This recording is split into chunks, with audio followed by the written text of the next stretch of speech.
24 ফেব্ৰুৱাৰীত বাগিচাৰ ঝুমুৰিৰে ৰচিব বিশ্ব অভিলেখ।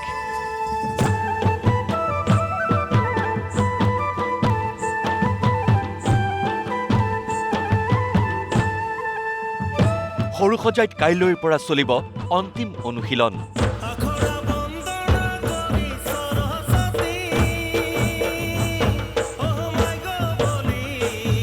বাছে বাছে গুৱাহাটীলৈ ৰাওনা উজনি আৰু উত্তৰ অসমৰ চাহ বাগিচাৰ যুৱক যুৱতী।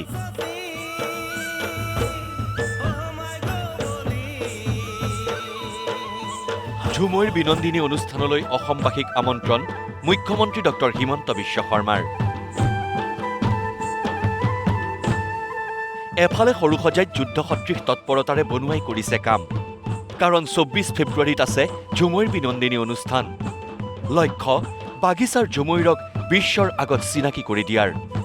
শুকুৰবাৰৰ পৰা সৰুসজাইত চলিব ঝুমুৰৰ অন্তিম আখৰা, যাৰ বাবে উজনি অসম আৰু উত্তৰ অসমৰ পৰা আজি গুৱাহাটীলৈ বুলি বাছেৰে ৰাওনা চাহ বাগিচাৰ যুৱক যুৱতী।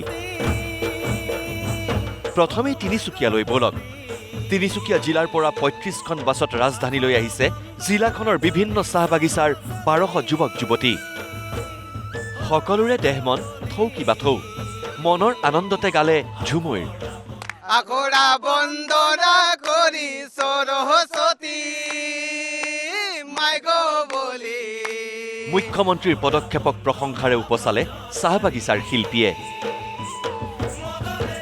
চাই বহুত আনন্দিত হৈছোঁ আৰু অসম চৰকাৰক ধন্যবাদ জনাইছোঁ। আমাৰ সকলো ধন্যবাদ। বহুত ভাল লাগিছে যে আমাৰ মাননীয় মুখ্যমন্ত্ৰীয়ে আমাৰ ইমান ধুনীয়া প্ৰদৰ্শন দেখাবলৈ আমাক সহযোগ কৰিছে, সেইটো কাৰণে বহুত ভাল লাগিছে। নতুন পদক্ষেপ লৈছে চৰকাৰে, যিটো আমি সঁহাৰি জনাইছোঁ তেখেতক, আৰু আমি আশাবাদী যে তাত ভাল পাৰফৰ্মেঞ্চ দিব পাৰিম, আৰু আমাৰ ফালৰ পৰা যিমান চেষ্টা কৰিছোঁ আমি ভালকৈ কৰিবৰ কাৰণে। যোৰহাট জিলাৰ পৰা আহিছে ৮২৫ গৰাকী যুৱক যুৱতী। ২৮খন বাছত পুৱা যোৰহাটৰ পৰা ৰাওনা হৈছে শিল্পীৰ দলটো। অহাৰ পূৰ্বে ঝুমুৰ নাচি আনন্দ উল্লাস শিল্পীসকলৰ।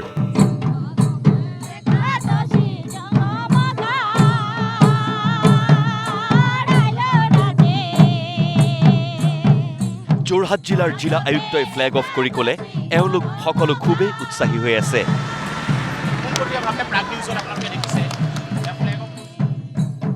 দে ভেৰি এক্সাইটেড। তেওঁলোকে গৈ তাতে যিটো ২০০ বছৰ অফ আহোমৰ চাহ বাগান হৈছে, সেই ২০০ বছৰ চেলিব্ৰেট কৰাৰ কাৰণে যিটো মেগা ঝুমুৰ অৰ্গেনাইজ কৰা হৈছে, এইটো বিশ্ব ৰেকৰ্ড হ'ব। মাননীয় প্ৰধানমন্ত্ৰীক তাতে আহি চাব।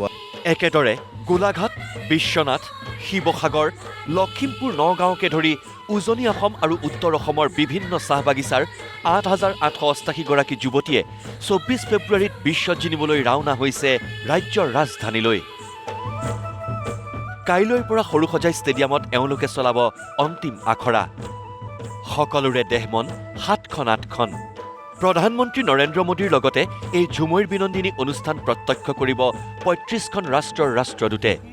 ২৩ ফেব্ৰুৱাৰীত কেন্দ্ৰীয় বৈদেশিক পৰিক্ৰমা মন্ত্ৰী এছ জয়শংকৰৰ নেতৃত্বত আহিব দলটো। তেওঁলোকে উপভোগ কৰিব কাজিৰঙাৰ নৈসৰ্গিক সৌন্দৰ্যও। আজি সংবাদমেল যোগে জনালে মুখ্যমন্ত্ৰী ডক্টৰ হিমন্ত বিশ্ব শৰ্মাই। প্ৰধানমন্ত্ৰী ডাঙৰীয়াই এটা ডাঙৰ ঐতিহাসিক সিদ্ধান্ত লৈছে যে ঝুমুৰ তেখেতেতো চাবই, যিমান হেড অফ মিছনছ আছে আমাৰ দেশৰ বিদেশৰ যিমান ৰাষ্ট্ৰদূত আছে, সকলোৰে এটা হাই লেভেল ডেলিগেশ্যনছ আহিব। ২৩ তাৰিখে তেওঁলোক আহি কাজিৰঙাত আহিব। They will see Kaziranga. Idea is to get the travel advisory withdrawn. That is the internal meaning is that. ২৪ তাৰিখে তেওঁলোকে ঝুমুৰ চাব। ২৫ তাৰিখে তেওঁলোকে এডভান্টেজ আছাম তেওঁলোকে এটেণ্ড কৰিব, আৰু ২৫ তাৰিখে ৰাতি তেখেতসকল নতুন দিল্লীলৈ উভতিব। ঝুমুৰ বিনন্দিনী অনুষ্ঠান উপভোগ কৰিবলৈ অসমবাসীক আহ্বান মুখ্যমন্ত্ৰীগৰাকীৰ। সৰুসজাই আৰু কলাক্ষেত্ৰত দিয়া হ'ব বিনামূলীয়া পাছ। ২৩ ফেব্ৰুৱাৰীত পূৰ্ণাংগ আখৰা চাব পাৰিব ৰাইজে।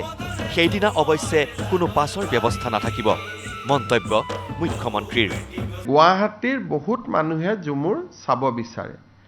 আমি যিহেতু লিমিটেড পাছ, সেইকাৰণে শংকৰদেৱ কলাক্ষেত্ৰ আৰু ডাইৰেক্টৰ কালচাৰেল এফেয়াৰ্ছ আৰু সৰুসজাই তিনিটা ভেনুত আজিৰ পৰা আমি ইচ্ছুক লোকক যোনে চাব খোজে আমি পাছ দিম। বিহু যেনেকৈ আমি একদিন আগত চাইছিলোঁ, তো 23 তাৰিখে আমি ঝুমুৰটো ফাইনেল ড্ৰেছ ৰিহাৰ্চেলটো আমি 23 তাৰিখে চাব পাৰিম যে 23 তাৰিখে আমাৰ কোনো পাছৰ কথা নাই everybody can come and everybody can enjoy the Jhumur নৃত্য সকলোৱে চাব পাৰে 24th entry will be by pass bureau report news live